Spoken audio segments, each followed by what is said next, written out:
So we are discussing today that is भक्ति yoga at home. घर में रह के भक्ति योग का कैसे पालन किया जा सकता है, क्योंकि बहुत बार लोग आते तो है, देखो दो तरीका होता है। एक होता है शास्त्र को समझना, और एक होता है उसका प्रैक्टिकल एप्लीकेशन। बहुत बार लोग शास्त्र को सिर्फ पढ़ते रहते हैं, लेकिन प्रैक्टिकल एप्लीकेशन कुछ नहीं करते।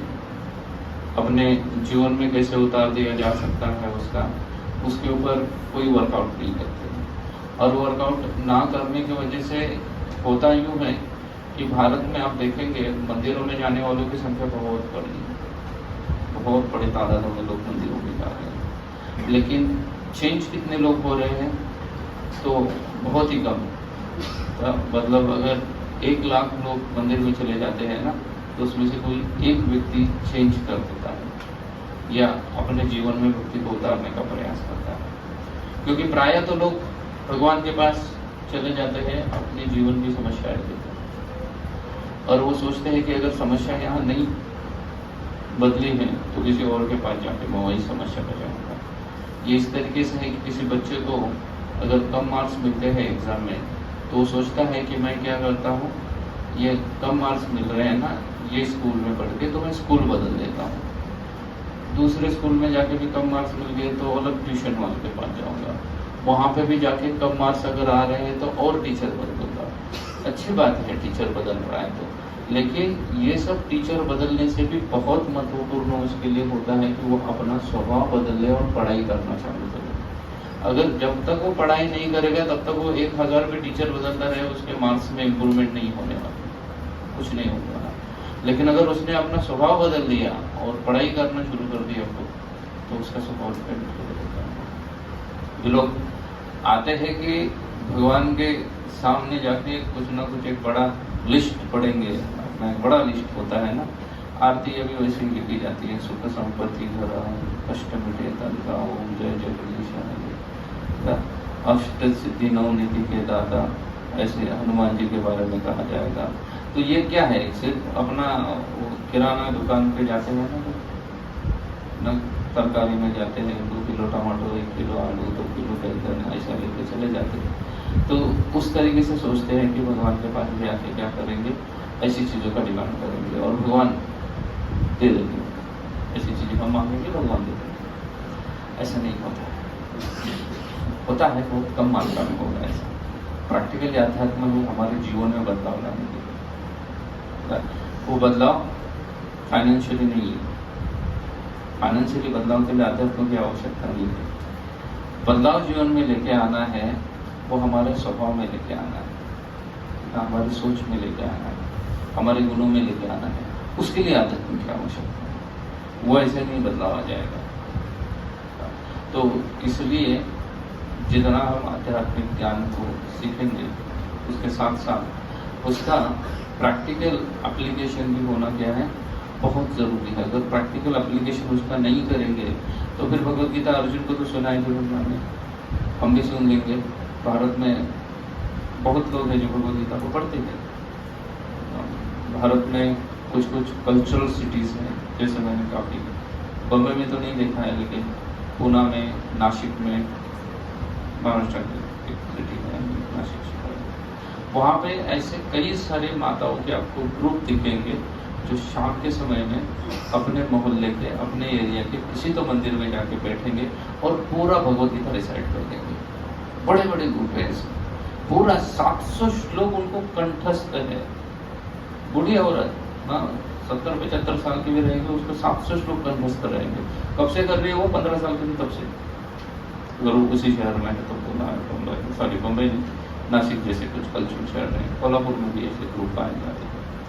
पूरा भगवद गीता 700 श्लोक कंठस्थ है। अच्छा, लेकिन उसमें से एक श्लोक भी उन्होंने अपने जीवन में उतारा नहीं, प्रैक्टिकल एप्लीकेशन नहीं किया उसको, और फिर नहीं किया तो फिर परेशानी वहीं फिर वही है ना। फिर परेशानी वहीं पर वही रहती है। इसलिए आप अगर श्री संप्रदाय में या साउथ इंडिया में जाएंगे तो साउथ इंडिया में बहुत बार आपको लोग, बहुत सारे मंदिर हैं, उन मंदिरों का जो टेक केयर है वो ऐसा उनके खानदानी होता है, लिनेज में हो रहा है। पिताजी पुजारी थे, फिर वो भी पुजारी है, फिर उसका बेटा भी पुजारी है, ऐसे होगा। हर एक ऐसा पुजारी बनते चले जाएंगे, ये पुजारी है, वो पुजारी है, वो भी पुजारी है, ऐसे रहेंगे। लेकिन ऐसे रहने के बावजूद भी अगर आप उनसे कोई चर्चा करोगे ना, थोड़ी मैंने तो बहुत सारे लोगों की चर्चा की, तो वो ऐसा बोलेंगे कि जो हमारा बड़ा बेटा एकदम होशियार था, बहुत इंटेलेक्चुअल था, कहाँ पे वो, बोले उसको अमेरिका भेज दिया। वो भी ना कहीं तो डलास में बैठ के, सिल्वर में बैठ के कहीं ना कहीं क्या कर रहा है, जॉब कर रहा है। और छोटा बड़ा भोला भाला है तो उसको पुजारी बना दिया, वहां रख दिया उसको। हालांकि आध्यात्मिक ज्ञान जो है वो इंटेलेक्चुअल लोगों का कार्य है। It should be discuss with in the intellectual people, उनके बीच में इसको डिस्कस करना चाहिए। लेकिन ये डिस्कशन किसको चल रहा है, लोग सोचते हैं कि जिनको कुछ काम धंधा नहीं है वो क्या करेंगे, आध्यात्म को देखेंगे। बहुत बार लोग ये सोचते हैं कि आध्यात्मिक ज्ञान मतलब रोज आप जैसे लोगों के लिए बना हुआ है, जो दिन भर क्या बैठे हैं मंदिर में रह के ना हरे कृष्ण करते रहे, उनके लिए भगवत गीता पढ़ी। हम लोग तो गृहस्थ है, प्रैक्टिकली कहाँ अप्लाई करेंगे, कैसे भगवत गीता को समझेंगे जो उसको प्रैक्टिकली अप्लाई भी किया जा सकता है। तो आप देखेंगे अर्जुन जो है ना वो गृहस्थ थे, जिसको भगवत गीता का फर्स्ट नॉलेज दिया गया वो कौन है, सन्यासी है, वानप्रस्थ है, कुछ है वो। अर्जुन कौन है, गृहस्थ है। अर्जुन का अपना परिवार है। हाँ, अर्जुन की टोटल कितनी पत्नियां थी, हाँ 4 पत्नियां थी। सुभद्रा, द्रौपदी को छोड़ के अन्य 3 पत्नियां, ऐसे मिला के कुल 4 पत्नियां थी। तो अर्जुन की 4 पत्नियां हैं। तो अर्जुन क्या है, गृहस्थ है। अर्जुन कोई सन्यासी वाली नहीं है, अर्जुन गृहस्थ है। और वो गृहस्थ होके भी क्या कर रहा है, उसने ये भगवत गीता किसको सुनाई, भगवान ने गृहस्थों को सुनाई। तो आप लोगों के लिए है। आप अगर देखेंगे समस्त भागवतम, आपने पढ़ा नहीं होगा, मैंने तो पढ़ा कई बार भागवतम, पूरा भागवतम अगर आप पढ़ के देखोगे तो उसमें, या आपने पढ़ा भी नहीं होगा लेकिन आपने कुछ भी आध्यात्मिक कथाएं अगर सुनी है ना, तो आप ऐसा ही सुनोगे कि एक राजा था, वो ऐसा करता था, फिर उसको भगवान प्राप्ति हो गई, फिर उसका मूड चेंज हो गया, ऐसे ही सुनी होंगी मेजोरिटी कथा में। कोई तो राजा आएगा ना, या कोई तो ब्राह्मण आएगा, कि कोई ब्राह्मण था जो गरीब था, जिसके परिवार में इतने सारे लोग थे, बच्चे थे, ऐसे ही सब मिलेंगे। मतलब आध्यात्म ज्ञान किसके लिए बताया गया है, गृहस्थों के लिए बोला गया है। तो फिर ब्रह्मचारी सन्यासी इनके लिए नहीं बोला गया है, उनके लिए है, लेकिन ज्यादा ट्यूशन की आवश्यकता किसको होती है ना, जो बच्चे स्टूडियस होते हैं वो तो स्कूल में जाके भी काफी हो जाता है उनके लिए, लेकिन जो बदमाश होते हैं उनके लिए उनको स्कूल, ट्यूशन, उसके बाद घर में मिला के कुटाई, ये सब होने के बाद फिर वो क्या करते हैं, कुछ सीख पाते हैं। सब नहीं सीखेंगे तो कुछ सीख पाएंगे उसमें से। तो इसलिए ये जो ज्ञान है ना, ये पूरा का पूरा अर्जुन के लिए दिया गया है, मतलब गृहस्थ के लिए बोला गया है। लेकिन ये लोगों के मिसकंसेप्शंस है कि चलो गृहस्थ के लिए बोला है तो spiritual knowledge it's after retirement. जो रिटायर्ड हो गए हैं ना उनके लिए है, मतलब जिसका आंखों से दिखाई नहीं दे रहा है, दोनों आंखों मोतियाबिंद हो गई है, वो निकालने के बाद भी नहीं उसको दृष्टि आ रही है, दोनों कान क्या हो गए हैं, उसमें मशीन लगाने के बाद भी आवाज नहीं सुनाई दे रही है, घुटने उसको एक जगह बैठने ना दे रहे हैं, ना खड़े होने दे रहे हैं, ना चलने दे रहे हैं, ना लेटने दे रहे हैं। ऐसी अवस्था में सोचते हैं कहाँ चले जाए, अध्यात्म के पीछे चले जाए, ऐसी अवस्था में भगवान के पीछे चले जाए। लेकिन ऐसे अवस्था में अगर अर्जुन को ज्ञान प्रदान करना ही था भगवान को, अर्जुन को, तो अर्जुन को रिटायरमेंट के वक्त पता थे ना, लेकिन अर्जुन रिटायर्ड थोड़ा है।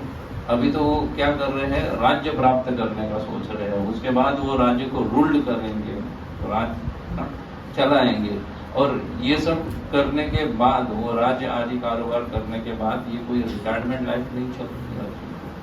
रिटायरमेंट लाइफ होती तो अलग बात है, लेकिन ये रिटायरमेंट लाइफ नहीं चल रही है अर्जुन की। अर्जुन अभी राज्य करने जाने वाला है, रिटायरमेंट के लिए नहीं जा रहे हैं अर्जुन, राज्य करने जाने वाले हैं। इसलिए ये जो आध्यात्मिक ज्ञान है ये रिटायरमेंट लाइफ के लिए नहीं है। कभी कभी ऐसे सोचते हैं कि आध्यात्मिक ज्ञान मतलब सब कुछ छोड़ना पड़ेगा, ये कोई उम्र थोड़ी है छोड़ने की। लोगों का ऐसा भी कंसेप्ट होता है कि अध्यात्म मतलब क्या करना है, सब कुछ छोड़ना है। और हमारा तो ये समझ नहीं है सब कुछ छोड़ने का ना। अभी तो हमें बहुत कुछ प्राप्त करना है ना, घर खरीदना है, बंगलो, घर का फिर बंगलों में ट्रांसफर करना है, छोटी कार से बड़ी कार खरीदनी है, गाँव में जमीन खरीदनी है और ना सोना खरीदना है, ये करना है, वो करना है। तो ये रिटायरमेंट का समय नहीं है, इसलिए आध्यात्मिक ज्ञान मेरे लिए नहीं चाहिए। ये तो सब कुछ क्या है, ये रिटायरमेंट का टाइम है आध्यात्मिक ज्ञान का। लेकिन वास्तविकता अगर आप देखो तो आध्यात्मिक ज्ञान is not for retirement purpose, उनके लिए नहीं दिया गया है। लेकिन ये मिसकंसेप्शन है, क्यों नहीं दिया गया है? अगर आप देखेंगे तो श्रीमद् भागवतम में प्रहलाद महाराज एक सुंदर श्लोक बोलते हैं, कौमार्य आचरता प्राज्ञ। कौमार्य मतलब कुमार अवस्था में ज्ञान प्रदान करना चाहिए। कौन सा ज्ञान? आध्यात्मिक ज्ञान प्राप्त करना चाहिए। हम कब सोच रहे हैं आध्यात्मिक ज्ञान के बारे में? रिटायरमेंट के वक्त। लेकिन रिटायरमेंट के वक्त नहीं बोल रहे हैं, वो बोल रहे हैं कब करना चाहिए आध्यात्मिक ज्ञान? कौमार्य आचरता प्राज्ञा, कुमार अवस्था में। कुमार अवस्था मतलब 5 साल की उम्र होती है जब कुमार अवस्था शुरू हो जाती है व्यक्ति, है ना। 5 के पहले तो बाल्यावस्था होती है, लेकिन 5 साल के बाद कुमार अवस्था चालू होती है। इसलिए व्यक्ति को कहाँ भेजा जाता है? स्कूल में भेजा जाता है। आजकल तो पहले ही भेजते माता पिता को, सिर्फ बच्चे चाहिए लेकिन उनका परवरिश नहीं चाहिए, इसलिए क्या कर देते हैं, पहले ही भेज देते हैं। लेकिन कौमार्य आचरता प्राज्ञा, कुमार अवस्था में उसको स्कूल में भेजा जाता है। तो स्कूल में कुमार अवस्था में भेजा जा रहा है बच्चे को, तो वो जो ज्ञान है वो कुमार अवस्था से ग्रहण करना चाहिए। कौन कुमार अवस्था से ग्रहण करना चाहिए? बिकॉज ऐसा कहा जाता है कि जो ग्रीन बैम्बू होता है ना, ग्रीन बैम्बू, हरा बैम्बू जो होता है, उसको आप मोल्ड करके उससे कई सारी चीजें बनाई जा सकती है। उसको अच्छे से मोल्ड भी किया जा सकता है, वो बहुत जल्दी मोल्ड हो जाएगा। लेकिन जितना बैम्बू क्या हो जाता है, पुराना होने लगता है, वो हरे से क्या होने लगता है, ग्रे होने लगता है बैम्बू। तो फिर क्या करना पॉसिबल है? उसको मोड़ना, फोल्ड करना इम्पॉसिबल है। उसको आप मोल्ड, उस बैम्बू को आप क्या नहीं कर सकते हो, मोल्ड नहीं कर सकते हो, इम्पॉसिबल है। उसे कोई भी चीज बनाना इम्पॉसिबल समझ जाता है। इसलिए जो ज्ञान है, ये जो मिसकंसेप्शंस है इसको लेके कि इसको कब सीखना चाहिए, रिटायरमेंट के वक्त का है, तो ये रिटायरमेंट के वक्त के लिए नहीं है, ये कुमार अवस्था में सीखने के लिए। ये सब ज्ञान कब सीखना चाहिए? कुमार अवस्था में सीखना चाहिए, उस वक्त इसको शुरू कर देना चाहिए। लेकिन ये मिसकंसेप्शंस होता है कि ज्ञान को बूढ़ी अवस्था में सोचो ना, रिटायरमेंट लाइफ के वक्त अध्यात्म के पीछे जाओ। अगर आप रिटायरमेंट में अध्यात्म के समय जाओगे, अध्यात्म समझने के लिए आपको सोचो, अगर 4, 5, 10 साल निकल जाते हैं कि क्या है एक्जैक्टली स्पिरिचुअलिटी किसको कहते हैं, अध्यात्म किसको कहते हैं, और फिर उसके बाद आएगा पर्सनल इम्प्लीमेंटेशन का समय, तब तक तो निकल चले जाओगे, ये देखिए छोड़ के पार हो जाओगे। फिर करोगे कब? कभी नहीं कर पाओगे। इसलिए शंकराचार्य कहते हैं ना, पुनरुपि जननम पुनरुपि मरणम पुनरुपि जननी जगति ना, यह संसार है बहुदुस्ता में पुनरुपि चर्विति चर्विता। फिर वही कार्य होगा, एक जन्म में आके वही कार्य किया, अगले जन्म में फिर से क्या करने वाले हैं, वही कार्य करने वाले हैं। पुनरुपि चर्विति चर्विता। इसके लिए मैं प्राय एक एग्जाम्पल देता हूँ ना। पुनरुपि जो हमने पहले चर किया हुआ है, जैसे आप लोगों ने बचपन में कभी तो च्युइंगम खाया होगा ना, च्युइंगम टॉफी होती है, वो गम है ना, वो टॉफी बिगनिंग में मीठी लगती है, उसके बाद उसमें से मिठास निकल जाती है, लेकिन फिर भी लोग उसकी मिठास तो 10-15 मिनट में खत्म हो जाती है, लेकिन उसको 2 घंटा क्या करते रहते हैं, चबाते रहते हैं। कुछ मिल रहा है उसमें से उनको, कुछ स्वाद नहीं है उसके अंदर, फिर भी क्या कर रहे हैं, उसको चबाते जा रहे, चबाते जा रहे, चबाते जा रहे। शंकराचार्य कर रहे कि ऐसा ही जीवन है लगभग। पुनरुपि चर्विते चर्वता, वही कार्य फिर से कर रहे हैं, फिर से कर रहे हैं, फिर से कर रहे हैं, कुछ नई चीज नहीं कर रहे हैं। बचपन जन्म लिया, बचपन में स्कूल में चले गए, स्कूल से थोड़ा कुछ पढ़ के कॉलेज में चले गए, कॉलेज में और कुछ थोड़ा पढ़ लिए, उसके बाद जॉब ढूंढने लगे, जॉब लग गया तो सुबह निकल गया जॉब के लिए 9 बजे, रात को 9 बजे रिटर्न आएगा। 2-3 साल जॉब करने के बाद माता पिता ने क्या कर दिया, उसका शादी कर दिया। शादी करने के बाद 2-3 साल गुडी ईयर्स यहाँ वहाँ निकल गए और उसके बाद 2 बच्चे हो गए। बच्चों के 4-5 साल होने के बाद खत्म, स्वाद जीवन का खत्म हो गया। फिर से पुनरुक्ति चरबता। हाँ, 25 साल पहले खुद स्कूल जा रहा था, अभी अपने बच्चों को स्कूल लेके जा रहा है। 25 साल पहले खुद के एजुकेशन के लिए चिंतित था, अभी किसके एजुकेशन के लिए चिंतित है, बच्चों के एजुकेशन के लिए चिंतित है। 25 साल पहले खुद के जॉब की चिंता थी, अभी किसकी जॉब की चिंता है, बच्चों के जॉब की चिंता है। 25 साल पहले खुद के लिए गुड मैच ढूंढ रहा था, अभी चिंता है कि बच्चे ये चांस देंगे भी या नहीं देंगे मुझे, या खुद ही ढूंढ के लेके आएंगे, उसकी चिंतित है। खत्म हो गया बंदा 55-60 साल का, रिटायर्ड हो गया।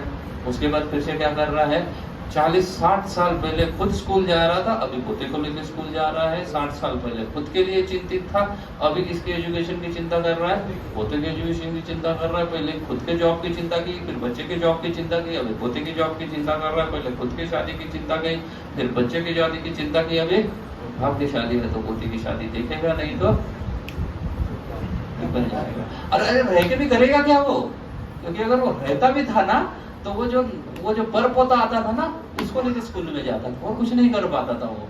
इसलिए शंकराचार्य कह रहे हैं पुनरुपि चरविता चरता, वो वही करता रहेगा जो उसने क्या कर रहा है, पहले से कर रहा है ना, जो खुद किया है वही चीज करता रहेगा। हर 25 साल के बाद व्यक्ति वही चीज करेगा, है ना। केस टू केस थोड़ा ऊपर नीचे होगा, 25 का 26, 27, 28 इतना ही होगा ऊपर नीचे, लेकिन फिर से क्या करेगा, वही चीज करेगा, वही चीज करेगा। इसलिए हमें प्रहलाद महाराज कह रहे हैं कि बाल्यावस्था में ही क्या करना चाहिए, अध्यात्म सिखाना चाहिए, क्योंकि वो क्या है, अभी ग्रीन बैम्बू है, उसको मोल्ड किया जा सकता है, उसके द्वारा नए अच्छी चीजें बनाई जा सकती है। तो अभी वो जब ग्रीन है तभी उसको कम करो।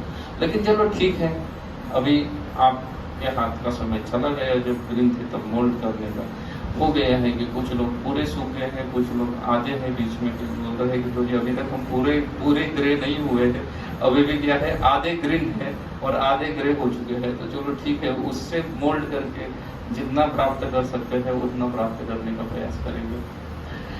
तो ये बात आपके हमेशा ध्यान में रखिएगा कि अध्यात्म कोई बुढ़ापे में करने वाली चीज नहीं है ना। आप सोचिए ना, अगर आपको कोई गुलाब का पुष्प देता है, फूल देता है ना, भारत में तो वेस्टर्न कंसेप्ट आ गया, अभी वैलेंटाइन डे के दिन बहुत गुलाबों का क्या होता है, फ्री होता है, बड़े महंगे हो जाते हैं। तो आपको किसी ने गुलाब का फूल दिया, उसकी सब पंखुड़ियां है ना गिर रही है, यहाँ वहां से क्या हो रही है, पंखुड़ियां सभी गिर रही है। आप उसके सामने तो प्लास्टिक स्माइल दे दोगे थैंक यू करके, लेकिन पीछे से क्या दोगे उसको, गाली दे दोगे ना, गाली, क्या फूल दिया है, लगता है कहीं फेंकना था तो कहाँ दे दिया, मुझे डस्टबिन समझ के मेरे ऊपर फेंकने चला गया या मेरे हाथ में थमा के चला गया।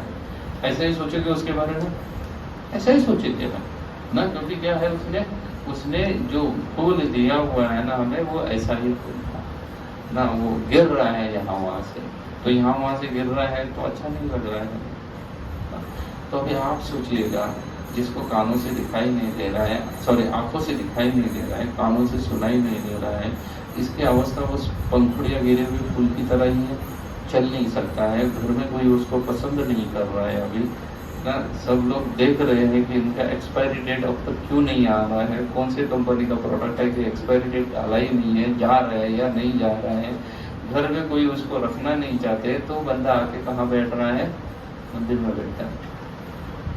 कुछ दिन पहले, कल या परसों की बात है, एक व्यक्ति ने मुझे फोन किया, बोले स्वामी जी मैं आपको फलाने समय मिला था, मुझे तो याद भी नहीं कब मिले थे। तो बोले हाँ जी मिले होंगे, क्या बात है बताइए। तो बोलने लगे मैं अपना जीवन पूरा अभी भगवान को समर्पित करना चाहता हूँ। तो बोला बहुत अच्छी बात है। मैं बोला उम्र कितना है आपका? बोले 79 ईयर्स। मैं बोला अभी आपने पूरा आपका जीवन कहाँ भगवान को समर्पित करने के लिए, जीवन में बचा कितना समय है ना। 25 साल का लड़का अगर बोलता है कि मैं अपना जीवन भगवान को समर्पित करना चाहता हूँ, तो ठीक है उसका जीवन बचा हुआ है, लेकिन बोले आपके जीवन में ही बचे कितने साल है, हफ्तों में अभी जीवन बचा होगा, सालों में तो इम्पॉसिबल है, महीनों में बचा होगा। अगर आप 79 मतलब ऑलमोस्ट 80 साल हो गए हैं, कुछ महीने जीवन के बचे होंगे या कुछ हफ्ते बचे होंगे, सालों में भी नहीं बचा हुआ है जीवन, तो कौन से जीवन को समर्पित करेंगे आप भगवान को? जो आपके हाथ में है ही नहीं तो कहाँ समर्पित कर देंगे? तो लोगों का ये मिसकंसेप्शन समय पहले उससे बाहर होना चाहिए। जब तक हम ये ऐसी धारणाओं से जब तक बाहर नहीं आएंगे ना, तब तक हम भक्ति ठीक से नहीं कर पाएंगे।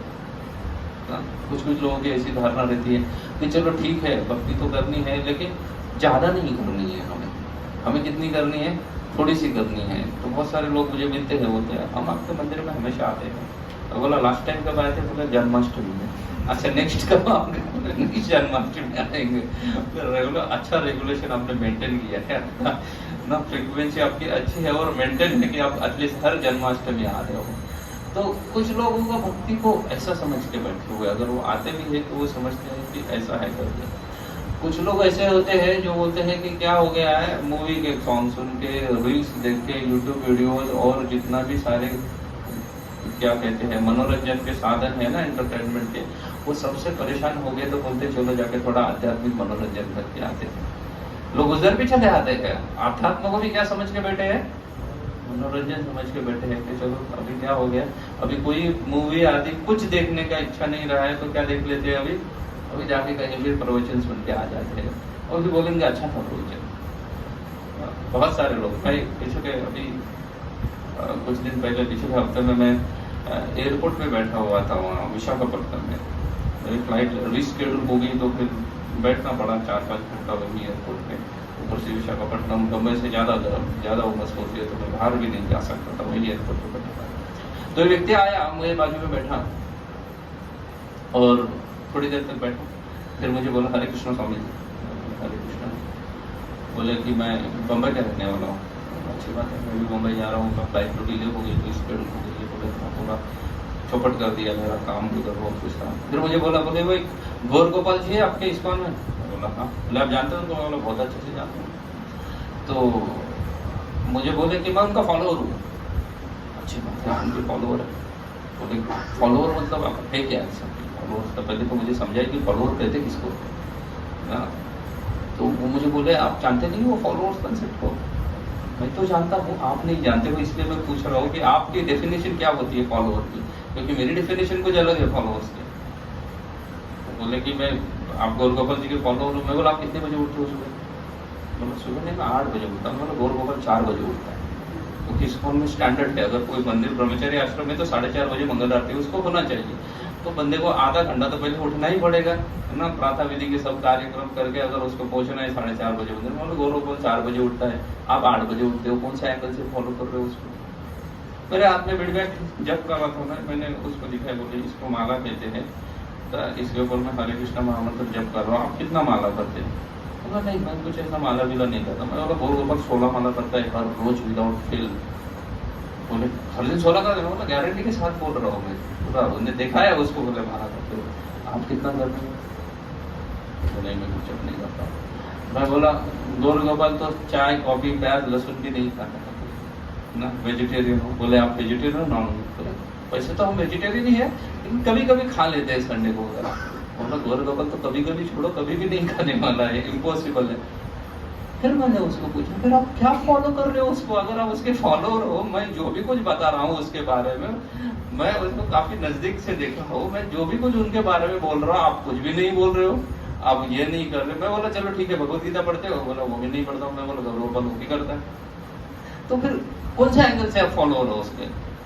उसके पास कोई आंसर नहीं था कि वो कौन सा एंगल से फॉलो करता है। हमें बहुत बार ऐसे लगता है कि हम क्या कर दिए हैं, किसी स्पिरिचुअल चैनल को सब्सक्राइब कर दिए ना, एक राइट क्लिक दबा दिए और घंटी का बटन दबा दिए ना, तो हमें लगता है कि हम क्या बन गए उनके फॉलोअर। वो होता है, फॉलोअर का मतलब होता है you have to walk on the footstep of that person, then you can call yourself the follower of that person. अगर हम किसी के पदचिन्हों के ऊपर चलते हैं ना, तो हम बोल सकते हैं कि हम उनके क्या है, फॉलोअर है, अनुयायी है, हम उनके पदचिन्हों के ऊपर चलते हैं। लेकिन जब तक पदचिन्हों के ऊपर नहीं चलते तो कौन सा एंगल से फॉलोअर हो गए?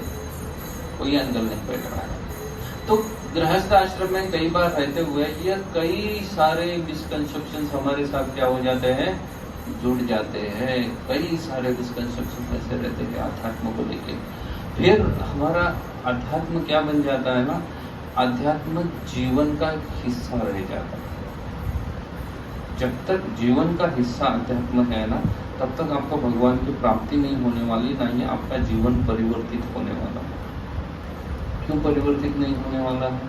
क्योंकि जॉब भी आपके जीवन का एक हिस्सा है।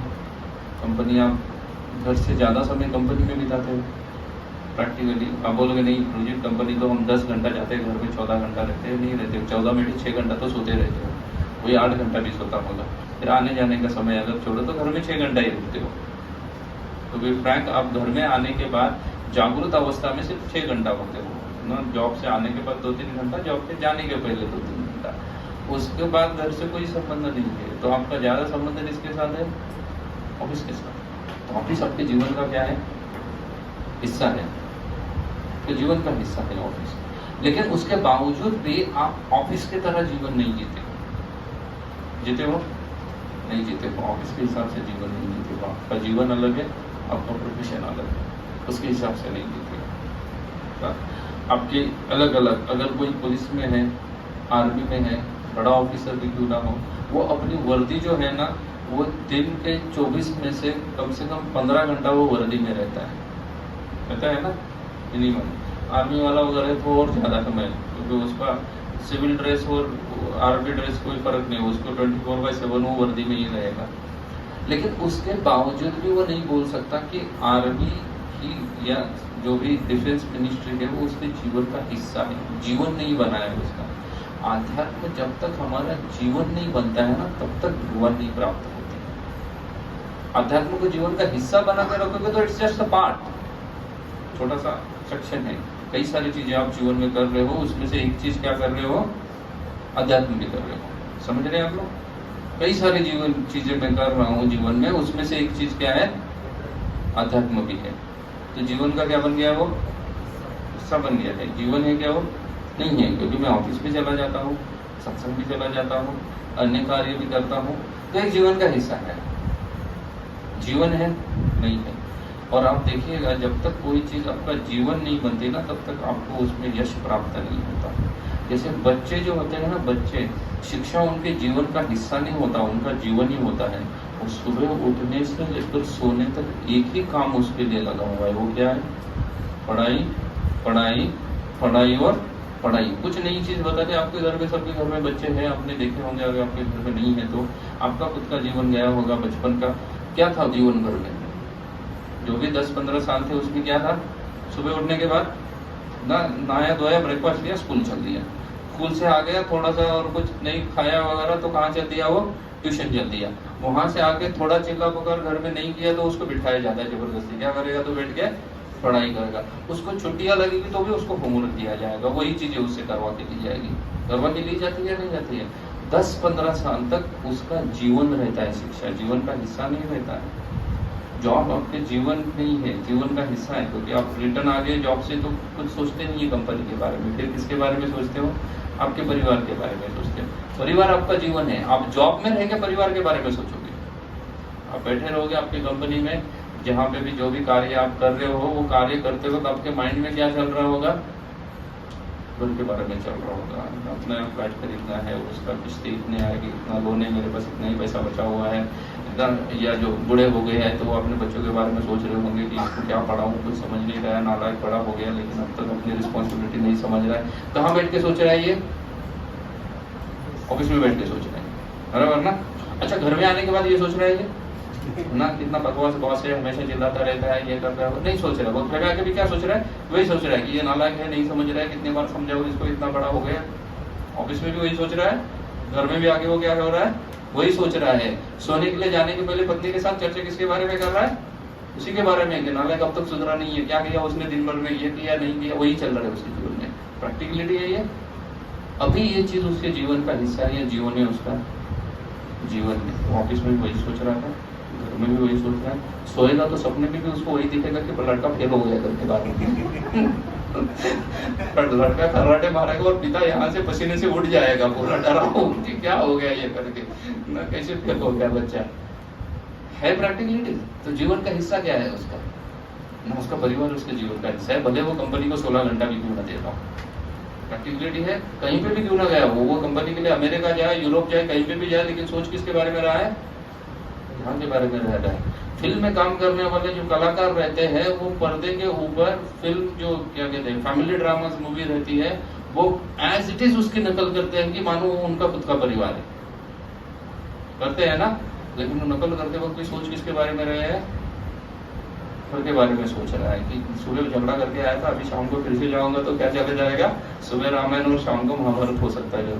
जबकि वो एक्टिंग कैसे कर रहा है, एज इट इज कर रहा है मानो उसका परिवार है तब। लेकिन वो एक्टिंग करने के बाद भी उसके जीवन का हिस्सा है, वो जीवन नहीं है, क्योंकि उसका जीवन जो उसके माइंड में चल रहा है ना वो उसका जीवन है। वैसे ही अध्यात्म हमारा जीवन जब तक नहीं बनता है ना तब तक भगवान की प्राप्ति नहीं होती। जीवन बनना चाहिए अध्यात्म, चाहे आप ऑफिस में रहो, घर में रहो, कहीं पे भी रहो।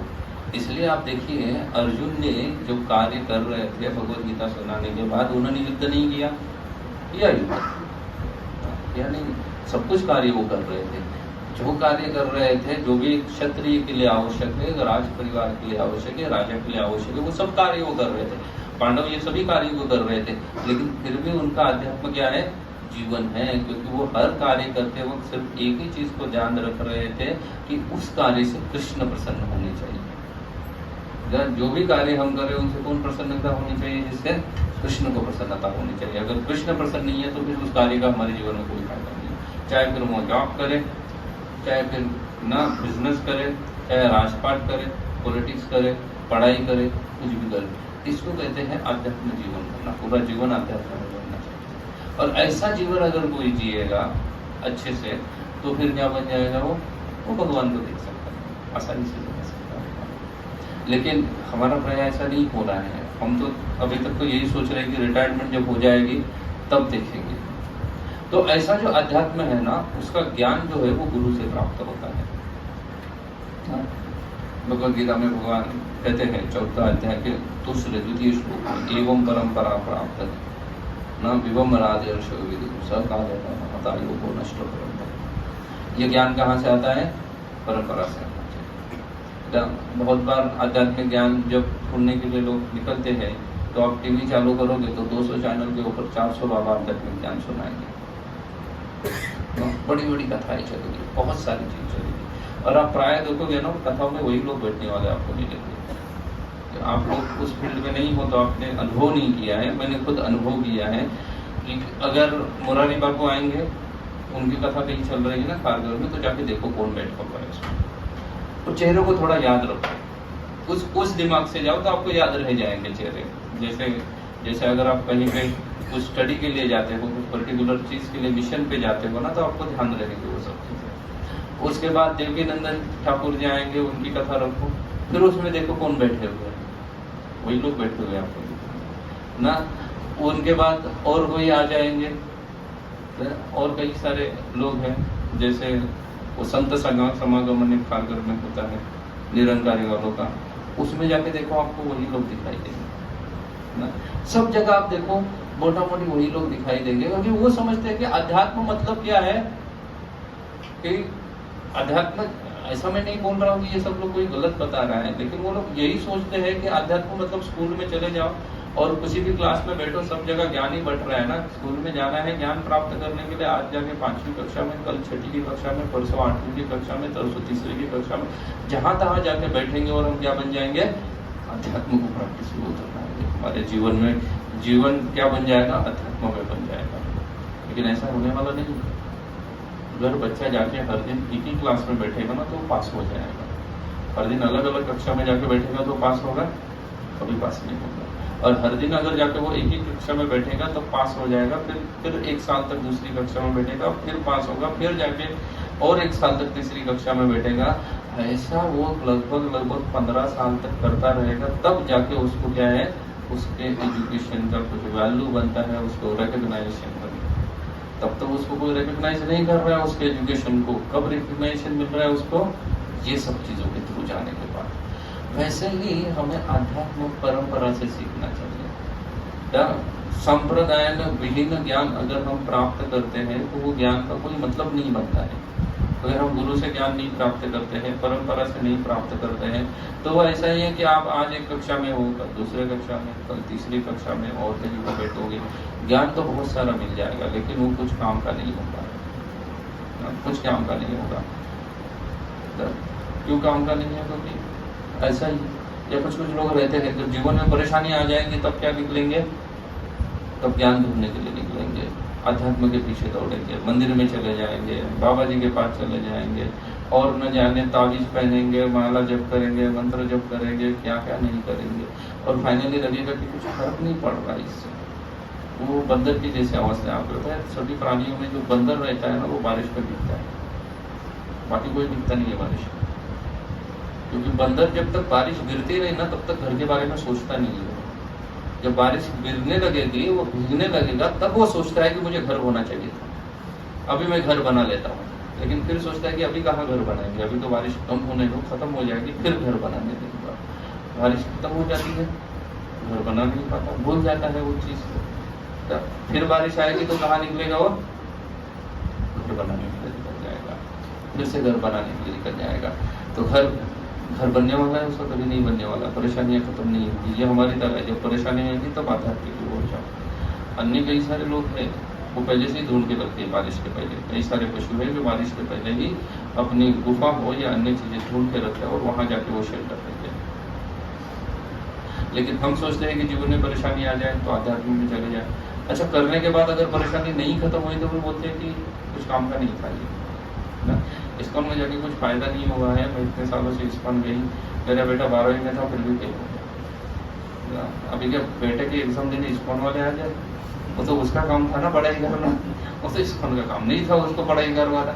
लेकिन लोग सोचते हैं ऐसा कि इसके पास फिर ये आध्यात्मिक चीज नहीं करेंगे, वो आध्यात्मिक चीज नहीं करेंगे। क्यों नहीं करेंगे? क्योंकि उसका इम्पैक्ट नहीं दिखता है। देखो, अध्यात्म आपके जीवन की समस्या को नहीं निकाल सकता। तो भी फ्रैंक इतने सालों के बाद अपना एक्सपीरियंस से बताया, मैं खुद अध्यात्म अपने जीवन में ऑलमोस्ट पिछले 30 साल से फॉलो कर रहा हूँ। जब से मुझे समझ में आ रहा है तब से मैं उसको फॉलो कर रहा हूँ ना। जब से मैंने कुछ संभाला है, जितनी सब दूर तक जाके मैं बचपन की याद कर सकता हूँ तब से मैं माला कर रहा हूँ। उस पूरे एक्सपीरियंस के साथ बता रहा हूँ आपको कि समस्या का निराकरण नहीं होगा। इसलिए करें अध्यात्म, समस्या वैसे ही रहेगी, वो आध्यात्म से नष्ट नहीं होती। फिर अध्यात्म से क्या नष्ट होता है? तो आपने देखा होगा जब बरसात होती है ना तो सभी पशु पंछी सब भीग जाते हैं। जैसे ही बारिश चालू हो जाए ना, कौवा भीग जाएगा, कबूतर भीग जाएगा, चिड़िया भीग जाएगी और जो भी है सब भीग जाएंगे। जैसे ही बारिश हो गई ये सब भीग जाएंगे। लेकिन इसमें खास करके जो गरुड़ होते हैं ना, गरुड़ वो भीगता नहीं है बारिश में, क्योंकि वो क्या करता है, बादलों के ऊपर उड़ जाता है। जैसे वर्षा चालू होती है वो कहाँ उड़ जाता है? वो बादलों के परे चला जाता है। तो बारिश में भीग पाएगा? नहीं भीग पाएगा। वैसे ही आध्यात्म हमारी चेतना को, ये जो दुखों की या परेशानियों की जो बारिश हमारे जीवन में हो रही है ना, उसके परे हमारी चेतना को लेकर। इसलिए गरुड़ ने बारिश को खत्म नहीं किया है, ईगल ने किया है, बारिश को खत्म नहीं किया। बारिश तो वैसे ही हो रही है, लेकिन वो खुद कहाँ उड़ के चला गया है? बादलों के परे चला गया है। वैसे आध्यात्म हमारे चेतना को लेके जाता है, बादलों के परे चेतना को लेके जाएगा। तो परेशानी आएगी लेकिन उसका क्या नहीं होगा, हमारे ऊपर कोई भी परिणाम नहीं होगा। क्योंकि बारिश तो हो रही है लेकिन गरुड़ के ऊपर कोई परिणाम नहीं, वो तो बादलों के परे नहीं है ना। हम चेतना से, हो सकता है हम समस्याओं में घुरे हुए हैं, लेकिन हमारी चेतना क्या है, उसके परे हो सकती है। यह हमें अध्यात्म देता है। इसलिए हमें, लेकिन वो ज्ञान क्या से प्राप्त करना चाहिए? परंपरा में प्राप्त करना चाहिए। तो ये प्राय आप लोगों ने सुना होगा 4 परंपरा 4 संप्रदाय के बारे में। भगवान बोलते हैं भगवद गीता में कि संप्रदाय होने चाहिए, 4थे अध्याय में बोलते हैं एवं परंपरा प्राप्त, ज्ञान परंपरा में लेना चाहिए। तो 4 परंपराएं 4 संप्रदाय कहे जाते हैं ना। ये पद्म पुराण में श्लोक आता है इसके बारे में। चत्वारि संप्रदाय, 4 प्रकार के संप्रदाय हैं। कौन कौन सा है? श्री संप्रदाय है, ब्रह्म संप्रदाय है, रुद्र संप्रदाय है और कुमार संप्रदाय। भगवान ने प्रथम ज्ञान अध्यात्म किसको दिया था? ब्रह्मा जी को दिया था। कहाँ पे लिखा हुआ है? श्रीमद् भागवत में प्रथम श्लोक में लिखा हुआ है, तेने ब्रह्म हृदय आदि कवि मुह्यंती सूरया। ना किसको बोल दिया? पहले ब्रह्म को बोल दिया। तेने ब्रह्म हृदय आदि कवि, ब्रह्म को आदि कवि भी कहा जाता है। भगवान ने अपना ज्ञान किसको दे दिया? ब्रह्मा जी को प्रदान किया है। ब्रह्मा जी ने आगे जाके वो गुरु शिष्य परंपरा से कभी सारे लोगों को प्रदान किया। नारद जी को प्रदान किया, नारद ने व्यास को प्रदान किया, व्यासदेव ने मध्वाचार्य को प्रदान किया, मध्वाचार्य ने आगे चल के इस ज्ञान को प्रदान किया। तो इसको बोला जाता है ब्रह्म मध्व संप्रदाय या ब्रह्म संप्रदाय भी बोलते हैं। उसके कलयुग के आचार्य है मध्वाचार्य, मध्वाचार्य जो कलयुग आचार्य है। इनके ब्रह्म संप्रदाय के कलयुग के प्रतिष्ठित आचार्य है, स्थापित आचार्य है कलयुग में मध्वाचार्य, इसलिए उसको ब्रह्म मध्व संप्रदाय कहा जाता है। इस्कॉन जो है ये ब्रह्म मध्व संप्रदाय में आता है। इस्कॉन कहाँ पे आता है? ब्रह्म मध्व संप्रदाय में आता है। मतलब हम बोनाफाइड स्कूल है, हम अनबोनाफाइड ऐसे ही फेक यूनिवर्सिटी नहीं है। हम जो ज्ञान प्रदान कर रहे हो कहाँ से है? बोनाफाइड है, हम ब्रह्म मध्व संप्रदाय से आते हैं। फिर लक्ष्मी जी को प्रदान किया, लक्ष्मी जी ने वो आगे जाके कई सारे लोगों को प्रदान किया और फाइनली वो रामानुजाचार्य और आगे वैसे ही बढ़ा। उसको श्री संप्रदाय कहा जाता है। श्री संप्रदाय या लक्ष्मी संप्रदाय के कलयुग प्रतिष्ठापित आचार्य रामानुजाचार्य है। श्रीमान रामानुजाचार्य का कुछ दिन पहले ही या शायद 6 महीने पहले वगैरह एक बहुत बड़ा स्टैचू स्थापित किया था 1000 ईयर पूर्ति में आंध्र प्रदेश में। मोदी जी गए थे उसके उद्घाटन के लिए। याद आ रहा है आप लोगों ने? सुना होगा या देखा होगा टीवी पे, न्यूज में। कहीं तो एक बहुत बड़ा स्टैचू हैदराबाद के नजदीक या कहीं तो, I don't know exactly the place, लेकिन आंध्र में कहीं तो बनाया है ना। उनकी 1000 ईयर या कुछ हुआ था उसके उपलक्ष्य में, उनके जन्म को। तो रामानुजाचार्य श्री संप्रदाय, आप तिरुपति बालाजी वगैरह जाएंगे वहाँ पे सब आपको श्री संप्रदाय के लोग मिलेंगे, वो भी बोनाफाइड्स हैं। श्री संप्रदाय है। प्राय वो तिलक लगाएंगे ऐसा ट्रायंगल का और बीच में गंध लगाएंगे, कुमकुम लगाएंगे बीच में कुमकुम। श्री लक्ष्मी जी कुमकुम लगाती है तो उसके उपलक्ष्य में वो लोग भी कुमकुम लगाते हैं। फिर रुद्र संप्रदाय है। भगवान ने अपने बारे में शिव जी को बताया, शिव जी ने आगे चल के गुरु शिष्य परंपरा से वो चलता आया और कलयुग में उनके प्रतिष्ठित आचार्य हुए विष्णु स्वामी। विष्णु स्वामी ने आगे उसको ज्ञान प्रदान किया। हालांकि विष्णु स्वामी कल के नहीं है, विष्णु स्वामी 400 सेंचुरी में हो गए हैं, तो उसको भी 2000 साल हो जाएंगे या ऑलमोस्ट हो गए हैं ना, 1700-1800 साल बीत चुके हैं उनको आगे। तो विष्णु स्वामी को उन्होंने ज्ञान प्रदान किया। आपने टीवी पे मोरारी बाबू को देखा है? मोरारी बाबू जो राम कथा का आपके लिए फेमस है ना, राम कथा का, वो रुद्र संप्रदाय से आते हैं। तो रुद्र संप्रदाय है।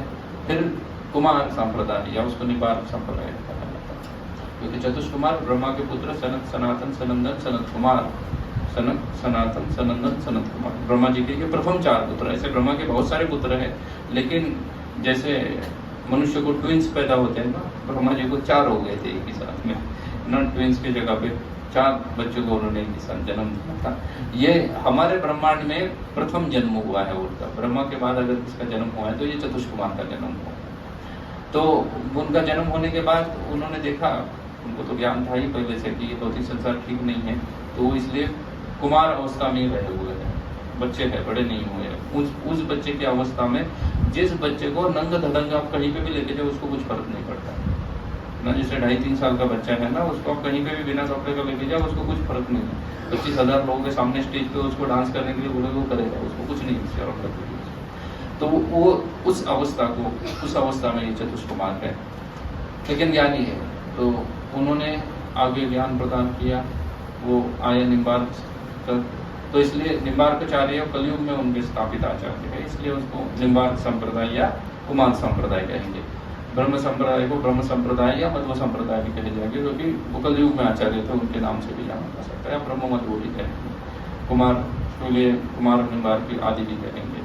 तो निम्बार्क संप्रदाय के भी कई सारे फॉलोअर्स हैं, खास करके जो लड्डू गोपाल का वर्षिपाली करते हैं ना निम्बार्क संप्रदाय से, तो बहुत सारे लोग इसमें से, तो बहुत सारे फॉलोअर हैं। आप चले जाएंगे राजस्थान आदि जगहों पे कई सारे फॉलोअर। यदि ये 4 संप्रदाय है, ये क्या है? ये होना पड़े भगवान कुछ बोल रहे हैं, शास्त्र में बोला जाता है, इनसे आप ज्ञान प्राप्त। अन्य जगह से अन्य जगह से ज्ञान प्राप्त करो या ना करो, क्या कहे है उसके बारे में, कि कहना करना भी चाहिए अन्य जगह से ज्ञान प्राप्त या नहीं करना चाहिए। अगर उसके बारे में अगर आप सोचोगे या उसके बारे में अगर कहेंगे तो अन्य जगह से भी कई सारा ज्ञान हो सकता है, लेकिन प्रॉब्लम वही है कि वो ज्ञान कितना बोनाफाइड होगा वो कह नहीं सकते। क्यों कह नहीं सकते हैं? क्योंकि कलयुग जो है ना वो आपातकालीन परिस्थितियां है। आपात परिस्थिति उसको कहते हैं, जैसे अभी बारिश शुरू होने वाली है, अब तक कोई नहीं है, लेकिन आप में से कोई लोग गांव में रहे, गांव गए हो, कितने लोग का गांव के साथ अभी भी कुछ रिश्ता बचा हुआ है ना? तो अगर आप गांव में गए हो, गांव में रहे हो, तो आपने देखा होगा कि गर्मी के सीजन में है ना कई सारे पगडंडियां होती हैं, कई सारे पगडंडी होते हैं ना, एक जगह से दूसरी जगह जाने के लिए कई सारे पगडंडी चलते हैं। लेकिन जैसे ही बारिश चालू हो जाती है तो वो सब पगडंडियां क्या हो जाती है, बुझ जाती है। कहीं पे पानी उबलता है, कहीं पे घास आ जाती है, कहीं पे पेड़ गिरता है उसके ऊपर, लेकिन बचता क्या है, सिर्फ राजमार्ग बचता है। जो राजमार्ग है ना वो बचा हुआ रहता है, वो नष्ट नहीं होता है, वो वैसे ही रहता है। तो वैसे ये 4 संप्रदाय है ना, ये राजमार्ग है। कलयुग में इमरजेंसी सिचुएशन पैदा हो गई है ना, जैसे बारिश की सिचुएशन होती है ना, वैसे ही कलयुग की सिचुएशन है, ये इमरजेंसी सिचुएशन है। तो इमरजेंसी सिचुएशन में हो सकता है कि कई सारी चीजें आपको लगेंगी कि वो चल रही है, लेकिन वास्तव में वो चल नहीं रही है।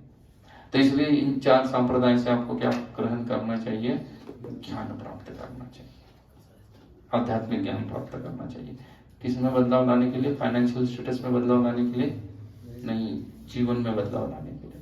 जीवन में बदलाव लाना बहुत जरूरी है। फाइनेंशियल स्टेटस बदले या ना बदले उससे कुछ फर्क नहीं पड़ता है। ज्यादा फर्क पड़ता है, ज्यादा फर्क नहीं पड़ता है फाइनेंशियल स्टेटस चेंज होने से, क्योंकि आप कुछ भी करो ना, चीजें वहीं की वहीं रहने वाली है। आपका फाइनेंशियल स्टेटस जो बंबई में है ना, जिस व्यक्ति के पास 10 करोड़ रुपए है, उसका और अंबानी का एक जैसा जीवन है। वैसे तो हमारा और अंबानी का एक ही जैसा जीवन है, ज्यादा कुछ फर्क नहीं है।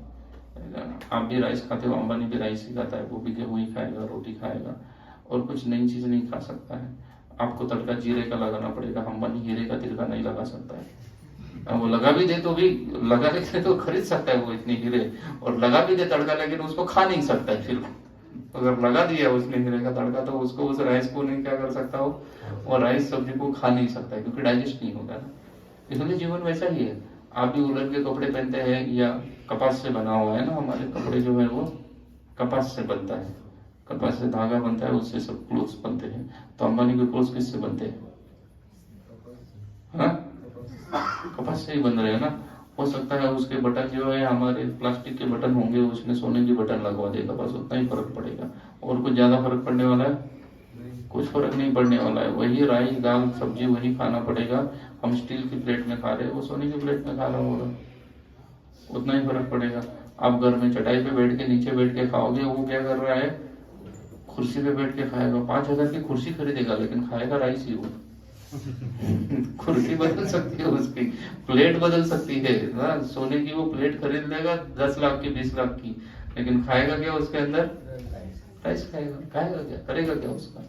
अरे अंबानी छोड़ो, वो अंबानी तो भारत का है, वो तो इसलिए वो राइस ही खाएगा। ये उन वेस्टर्न वाले भी क्या खाएंगे, है ना, ब्रेड खाएंगे, गेहूं ही खा रहे हो, खाली फॉर्म चेंज कर दिया बस ना। हम गेहूं की रोटी बना के वो उसका ब्रेड बना दिए बस, बाकी खाएंगे तो वही है। इसलिए जीवन में, भौतिक जीवन में आप कितना भी प्रयास करो, कुछ ज्यादा परिवर्तन नहीं होने वाला है। कुछ ज्यादा परिवर्तन होने वाला है, कुछ परिवर्तन नहीं होने वाला है। अंबानी BMW लेके घूमता है क्या, अंबानी अकेला उस गाड़ी कंपनी की खरीद रहा है क्या, नहीं खरीद रहा है। भारत में कई सारे लोगों के पास BMW की गाड़ी हो सकती है, मर्सिडीज की गाड़ी हो सकती है, रोल्स रॉयस की हो सकती है, कई सारे लोगों के पास है या नहीं, कई सारे लोगों के पास है ना। ज्यादा ज्यादा उसने क्या किया होगा, मॉडिफाई किया होगा, हैंडल सोने के लगा सकता है, आपके स्टील के होंगे गाड़ी को, उसने सोने के ऊपर लगा दिए। इतना ही परिवर्तन कर सकता है, उससे ज्यादा कुछ परिवर्तन नहीं कर सकता है ना। ऐसी कोई कंपनी नहीं उसने एस्टेब्लिश की कि जिसके लिए, जिसमें सिर्फ उसके लिए गाड़ी बनाई जाएगी, अन्य किसी के लिए गाड़ी नहीं बनेगी, ऐसा कुछ किया है उसने, कर ही नहीं सकता। ऐसा किया तो बिहाइंड द बार होगा, क्योंकि वो मुगलों के समय में ऐसा होता था कि किसी ने कोई बिल्डिंग बना दी तो उसके बाद में उसके हाथ काट दो करके, नई बिल्डिंग नहीं बना सकता वो। बिल्डिंग मतलब जो भी उनके महल या किले बनाए हुए, ताजमहल बनाए, उनके हाथ काट दिए। अगर अंबानी का क्या है, वो एंटिलिया समथिंग, एंटिलिया की निर्मित करने वाले मजदूरों के अगर वो हाथ काटता था तो उसको फांसी हो जाती थी उसके बदले में कि उसने ऐसा किया करके। तो मजदूर और कहीं काम कर ही रहे होंगे ना, उसको तो बेचारे को अपना पेट पालना है, तो कहीं तो कुछ तो कर ही रहा होगा। तो कुछ बड़ा चीज नहीं बदलती है, लेकिन अगर बदलती है, अगर आपकी चेतना बदलती है, आपके जीवन में बहुत बड़ा बदलाव आता है। और वो अध्यात्म से होगा। पहले आपकी चेतना बदलेगी, वो चेतना बदलने से आपका पूरा जीवन बदल जाएगा, आपका जीवन कृष्ण में हो जाएगा। और उसका परिणाम स्वरूप क्या होगा? इसका परिणाम ये होगा कि जीवन के अंत में या जीवन के बाद आपको मोक्ष प्राप्त हो सकता है।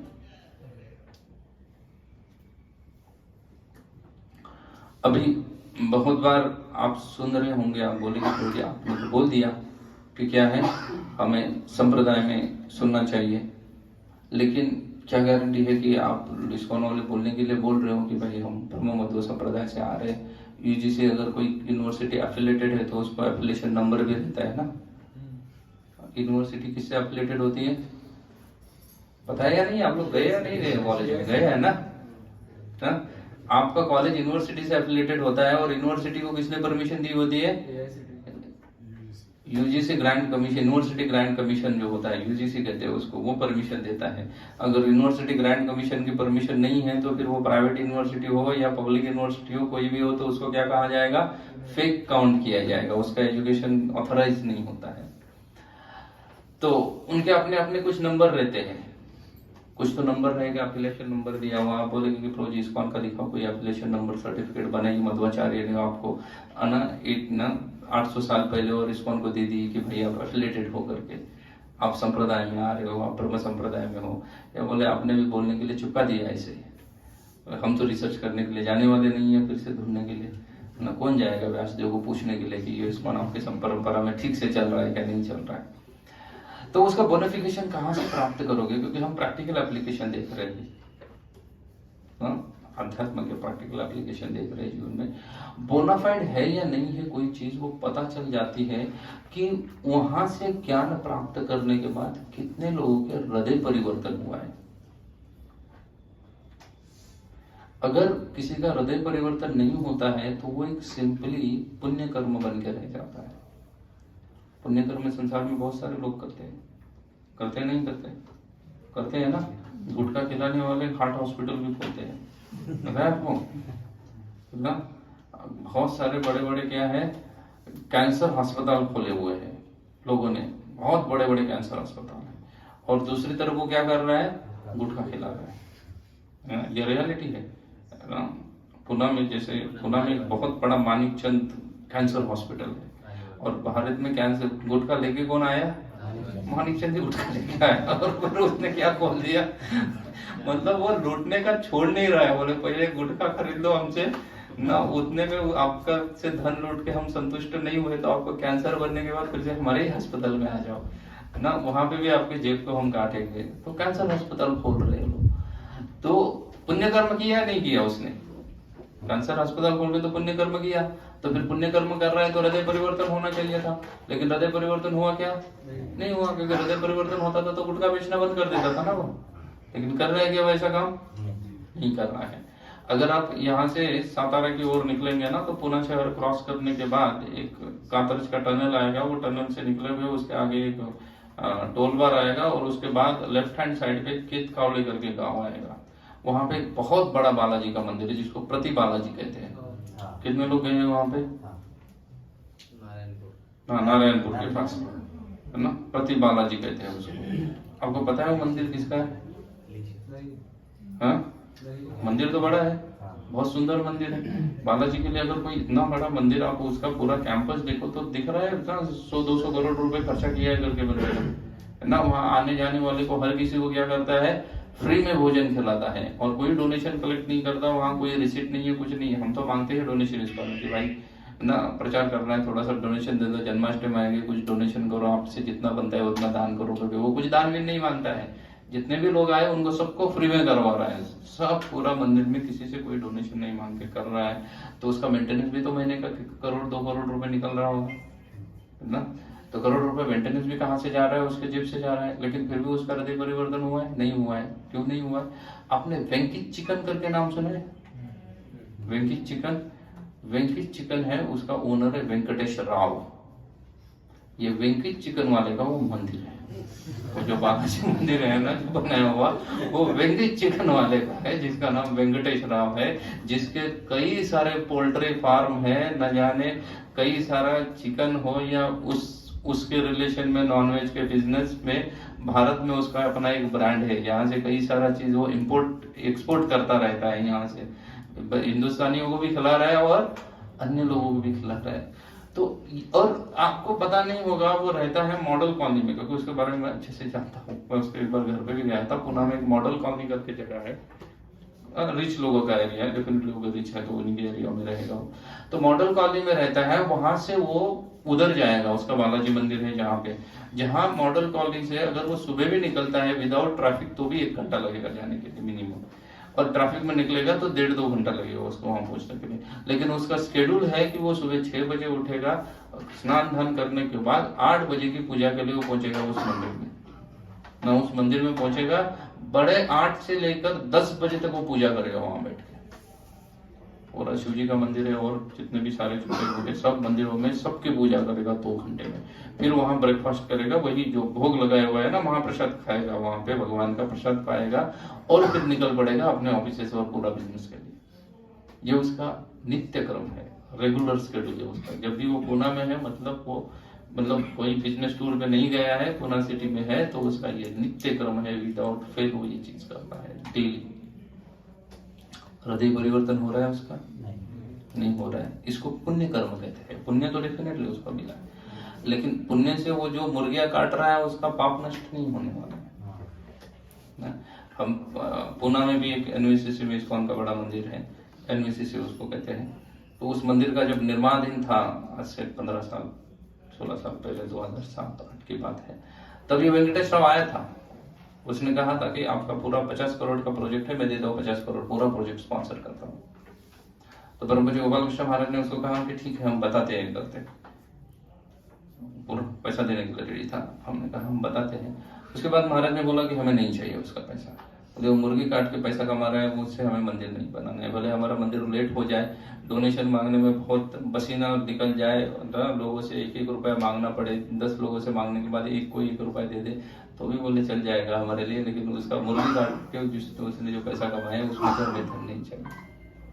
क्योंकि ये दिख रहा है कि उनका क्या नहीं हो रहा है, हृदय परिवर्तन नहीं हो रहा है। और ऐसे तो ये मैंने कुछ एग्जाम्पल बताए आपको, ऐसे कई सारे एग्जाम्पल हो सकते हैं जिसमें लोग कर रहे हैं लेकिन उनका क्या नहीं हो पा रहा है, हृदय परिवर्तन नहीं हो पा रहा है। पुण्य कर्म करने का प्रयास कर रहे हैं लेकिन हृदय परिवर्तन नहीं हो पा रहा है, इसलिए वो बोनाफाइड नहीं है, संप्रदाय में नहीं है, संप्रदाय में ज्ञान नहीं प्राप्त कर रहे हैं, क्योंकि उनका हृदय परिवर्तन नहीं हो पा रहा है। आप बंबई में रह रहे हो सब लोग, आप बंबई में देखो और 2-3 महीने के बाद गणपति आ जाएंगे, गणेश फेस्टिवल बहुत जोरों शोरों से होता है।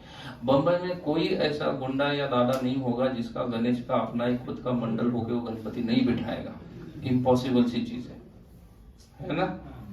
कोई नगर सेवक, एमएलए, कोई ऐसा नहीं होगा जिसका कोई ना कोई गणेश मंडल नहीं होगा, है ऐसा कोई नहीं है, इम्पॉसिबल सा है कि वो ना पॉलिटिक्स में है और बंबई में उसका कोई गणेश मंडल नहीं है और गणपति नहीं बिठा रहा है, ऐसा इम्पॉसिबल है होना, करेगा ही करेगा होगा। हृदय परिवर्तन हो रहा है उनका? नहीं हो रहा है। तो कोई संप्रदाय अगर कोई क्लेम कर रहा है, इस्कॉन वाले अगर हम क्लेम कर रहे हैं कि हम बोनाफाइड संप्रदाय से भी है, तो उसको जज करने का एक बेस्ट तरीका है, और वो तरीका क्या है, वो बोनाफाइड है या नहीं है उसको जज करने का, कि हृदय परिवर्तन होना चाहिए। लेकिन हमारे इस्कॉन में देखो कई सारे लोगों का हृदय परिवर्तन हो गया, बड़े बड़े बाल से मेरे जैसी हेयर स्टाइल बन गई, बहुत सारे लोगों की बनी है, कई सारे लोगों ने मेरे जैसी हेयर स्टाइल बनाई, धोती कुर्ता पहनते हैं, ऑफिस में जाते हैं तो पैंट शर्ट पहनते, मंदिर में आते तो धोती कुर्ता पहन के कर रहे हैं, माला कर रहे हैं, आदि कर रहे हैं। इस्कॉन दे रहे हैं उनको कुछ नहीं दे रहा है, बल्कि उनसे ही हम धन डोनेशन मांगते हुए मंदिर चलाने तो डोनेशन दे दो। लेकिन परिवर्तन हो रहा है ना उनका, और हृदय परिवर्तन के बिना तो नहीं कर सकता है व्यक्ति। अच्छा, अगर कोई कर भी ले उत्साह में आके तो 2 महीना, 3 महीना, 4 महीना, 6 महीना, उसके बाद तो नहीं कर सकता। लेकिन 20-25 साल से अगर कोई व्यक्ति वही चीज कर रहा है तो वो हृदय परिवर्तन के बिना नहीं कर सकता है। तो उसके लिए उसका हृदय परिवर्तन होना चाहिए। कई सारे प्रभुपाद ने बड़े बड़े बिजनेस बने, उसमें से एक फोर्ड, उसका हृदय परिवर्तन हुआ तभी तो फोर्ड द ब्रांड है अमेरिका में, उसका उनका अपना नाम है उस फैमिली का। लेकिन वो लोग पूरे जीवन भर भक्ति कर रहे हैं, हृदय परिवर्तन हुआ तभी तो भक्ति कर रहे हैं पूरे जीवन भर ना। ऐसे कई सारे उदाहरण हो सकते हैं। उनका हृदय परिवर्तन हो रहा है क्योंकि हम जो ज्ञान है वो ज्ञान कहाँ से आ रहा है, संप्रदाय से आ रहा है, बोनाफाइड ज्ञान प्रदान कर रहे हैं ना, संप्रदाय में बोनाफाइड ज्ञान प्रदान कर रहे हैं। इसके लिए लोगों का क्या हो रहा है, हृदय परिवर्तन। और लोगों का हृदय परिवर्तन हो रहा है, इसलिए कभी आप सभी से भी विनती है कि आप क्या करो, किसमें करो, हृदय परिवर्तन होने के लिए संप्रदाय में ज्ञान प्रदान करो। अच्छा, ज्ञान प्राप्त कर रहे हैं संप्रदाय में तो फिर गुरु की आवश्यकता है, लेकिन गुरु की आवश्यकता के पहले तो हमें देखना पड़ेगा कि डिसाइपल की क्या आवश्यकता है। डिसाइपल की क्वालिफिकेशन भी पता होने चाहिए ना। अगर हमें ज्ञान गुरु से प्राप्त करना है तो उसके पहले शिष्य को योग्य बनना पड़ता है। तो भगवत गीता के 4th अध्याय में, हम अगेन रिपीटिंग, हम सिर्फ एप्लीकेशन देख रहे हैं, हम कोई सिस्टमेटिक भगवत गीता नहीं देख रहे हैं सीरीज वाइज। तो हमने थोड़ा सा मॉडिफाई किया है सैटरडे प्रोग्राम को कि 2 क्लास हम एप्लीकेशन के ऊपर ले लेंगे या किसी एक विशेष टॉपिक पे लेंगे और 2 क्लास सीरियली चलेंगे भगवत गीता। तो भगवत गीता के 4th अध्याय में एक श्लोक आता है, तत्विति प्रणिपातेन परिप्रश्नेन सेवया उपदेशान्तिते ज्ञानम ज्ञानिनाम तत्त्वदर्शिनाम। वो कहा गया है कि तद्विति परिपातेन परिप्रश्नेन सेवया। भगवान कहते हैं कि ज्ञान प्राप्त करने के पहले आपको क्या करना पड़ेगा, गुरु की शरणागति ग्रहण करनी पड़ेगी। You can't ask question to spiritual master in challenging way. जो विद्यार्थी शिक्षक के पास जाके ये बोल समझ के जा रहा है कि मैं मूर्ख हूं, वो शिक्षक मुझे कुछ सिखाएंगे, वो बाद में महाज्ञानी बन जाएगा। कौन? वो विद्यार्थी जो उस भाव में जा रहा है कि मैं मूर्ख हूं, शिक्षक क्या करेंगे, मुझे ज्ञान प्रदान करेंगे। लेकिन कोई विद्यार्थी ये सोच के जा रहा है कि अरे मेरे टीचर को कुछ आता जाता नहीं है ना। आजकल के स्टूडेंट की ऐसी अवस्था रहती है, वो जिस कॉलेज में पढ़ रहे हैं बोलते हैं कि दुनिया का सबसे बेकार कॉलेज कौन सा है, जिसमें मैं पढ़ रहा हूँ। और सबसे बेकार कॉलेज में प्रोफेसर कौन से हैं, जिसमें मैं पढ़ रहा हूँ। ग्रेटिट्यूड नाम की चीज ही नहीं है कि भाई तुम्हारी मार्कशीट देखने के बाद पता चल जाता है कि तुम्हारी तो क्या नहीं थी, तुम्हारी तो कोई योग्यता ही नहीं थी अन्य कहाँ जाने की। ये तो यो कॉलेज की कृपा है कि तुमको ले दिया उसने और एडमिशन दे दिया, लेकिन सोच क्या रहा है ये सबसे। तो ऐसा विद्यार्थी कभी कुछ ज्ञान सीख कर पाएगा नहीं है, क्योंकि उसके पास ग्रेटिट्यूड नहीं है, उसके पास शरणागति नहीं है। इसलिए भगवत गीता में कहा गया है तद्विधि प्रणिपातेन विधिवत परिप्रश्नेन सेवया। आपको जाके गुरु की सेवा करनी पड़ेगी। सेवा मतलब नम्रता भाव रखो। सेवा मतलब तुरंत नहीं बोल रहे गुरु की जाके वो क्या करो, गुरु के कपड़े धो, उसका चरण दबाओ वगैरह, ऐसा चीज नहीं बोली गई। भगवान बोल रहे हैं कि आपको नम्रता से जाके उनको क्या करना पड़ेगा, अपने आप को मूर्ख समझ के प्रश्न पूछना पड़ेगा। आप अगर गुरु को चैलेंजिंग वे में देखोगे कि गुरु का ज्ञान टेस्ट करने के लिए मैं कर रहा हूँ। आज के विद्यार्थी यही सोचते हैं कि हमारे शिक्षक को तो कुछ नहीं आता है। अरे लेकिन वो कम से कम पास होके शिक्षक तो बन गया, तुम्हारे तो उसमें भी लाने पड़े हुए, तुम्हारे तो क्या लग रहे हैं, बैकलॉग के ऊपर बैकलॉग लगे जा रहे हैं। लेकिन वो ये नहीं सोच रहे हैं, वो सोच रहे हैं फिर भी टीचर को कुछ नहीं आ रहा है, इसका खुद का तो बैकलॉग लगे पड़े है, ईयर डाउन होने का समय आ गया है इसका, लेकिन फिर भी सोच रहा है कि इसको कुछ नहीं आ रहा है। ये चैलेंजिंग वे है। लेकिन गुरु के पास चैलेंजिंग वे में भगवान कह रहे नहीं जाना चाहिए। तद विधि प्रणिपातेन बोल रहे हैं, वो बहुत ही नम्रता के साथ उनके पास जाना चाहिए। और उनको प्रश्न जब पूछेंगे तब उपदेशान्ति दे ज्ञानम ज्ञानिनाम तत्वदर्शिना। तब वो जो ज्ञानी तत्वदर्शी व्यक्ति है ना, वो क्या करेंगे, आपको ज्ञान प्रदान करेंगे। कौन सा ज्ञान? आध्यात्मिक ज्ञान, पुण्य कर्मों वाला ज्ञान नहीं, आध्यात्मिक ज्ञान, जिससे आपके जीवन में परिवर्तन हो जाएगा। हरे कृष्णा। 8:30 हो गया है, थोड़ा सा लेट चालू किया। नेक्स्ट टाइम आप लोग टाइम पे आइएगा तो हम टाइम पे चालू करेंगे। इसमें से ऑलमोस्ट आधा सेक्शन बचा हुआ है, क्योंकि हमने 15 स्लाइड ही लगभग खत्म किया है, जबकि 50 स्लाइड है इसमें, अलग अलग टॉपिक इसमें डिस्कस करने हैं। तो हम नेक्स्ट सैटरडे भी इसी डिस्कशन को कंटिन्यू करेंगे। अभी तो हम यहाँ पे रोक देते हैं। तो यहाँ तक किसी को कोई प्रश्न है? Any question till here? अभी आज जितना हमने कुछ भी डिस्कस किया है, जिसके ऊपर किसी को कोई प्रश्न है क्या?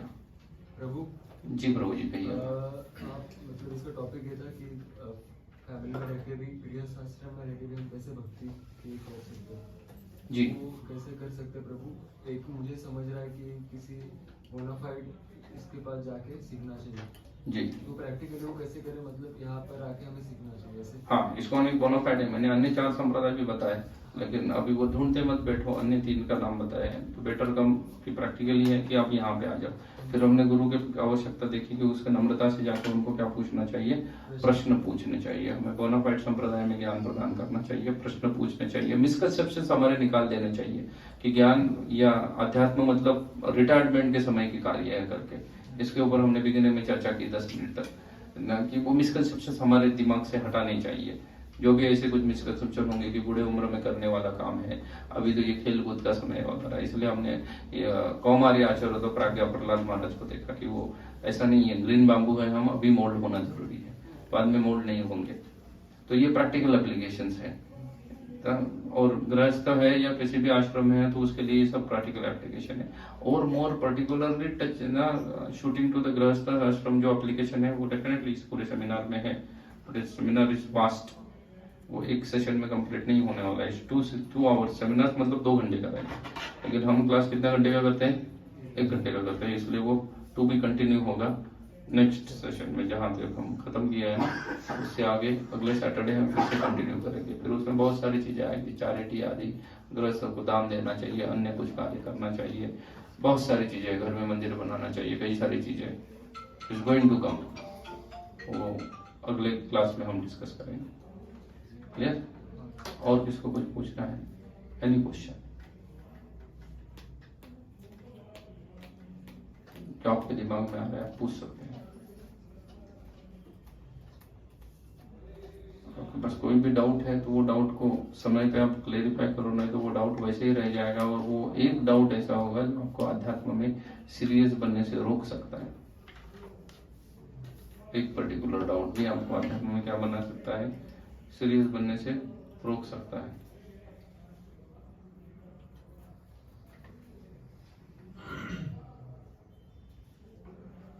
ओके, अगर कोई किसी के पास डाउट नहीं है तो अच्छी बात है। तो आपको अगले सैटरडे 24 तारीख है, 24 तारीख है, तो 24 तारीख को 99.99% क्लास हमारी होगी, इसी समय पे होगी 7 o'clock।